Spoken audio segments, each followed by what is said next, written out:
j'accompagne actuellement une PME d'une trentaine de millions d'euros de chiffre d'affaires avec une centaine d'employés, voilà, qui est dans la technologie.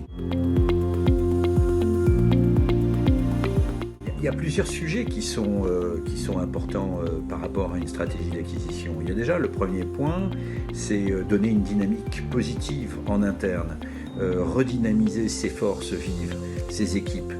Dans cette période morose, c'est important, donc apporter des messages qui soient des messages positifs. Et ce même message et cette même dynamique va bien évidemment transpirer à l'extérieur. Et le regard des autres va être totalement différent sur vous, sera beaucoup plus positif. La deuxième chose, et qui est absolument clé dans la stratégie d'acquisition, c'est quand vous allez racheter une société, vous n'allez pas racheter qu'une société. Vous allez surtout racheter des personnes et vous allez y détecter des talents. Et l'idée, c'est d'embarquer ces talents dans votre nouveau projet. Ça, c'est absolument clé. C'est la clé de réussite d'un projet d'intégration. Et le troisième point, bien évidemment, c'est générer de la croissance profitable, parce qu'on est là pour ça. Et donc, à travers des économies d'échelle, à travers des synergies, de l'accélération de business, très clairement, on va générer du profit supplémentaire. Et ça, c'est bon. Eh bien, au cours de mes 28 ans de direction générale, dont 21 ans en tant qu'entrepreneur, j'ai eu la chance de pouvoir racheter à peu près 12-13 sociétés différentes et qu'il a fallu bien évidemment intégrer avec mes équipes.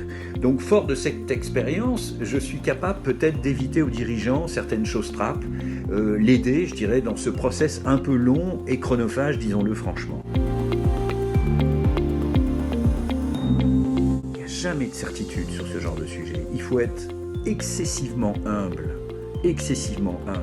Mais fort de mon expérience, il est clair qu'on prend un peu moins de risques. Ça, c'est une certitude.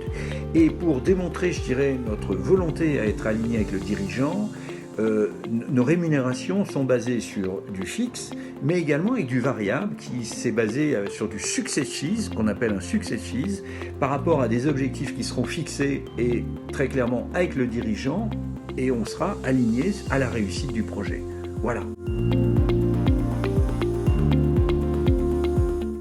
Le fait d'avoir eu l'opportunité de diriger des équipes qui ont construit une ETI pan-européenne de 350 millions d'euros, très clairement, ça permet d'avoir une certaine expérience. Fort de ça, je dirais, je suis un bon contradicteur pour le dirigeant qui veut éventuellement faire la même chose, sans aucun doute. Voilà. Et comme on dit dans le réseau, qui de mieux que quelqu'un qui l'a déjà fait peut vous aider à le faire.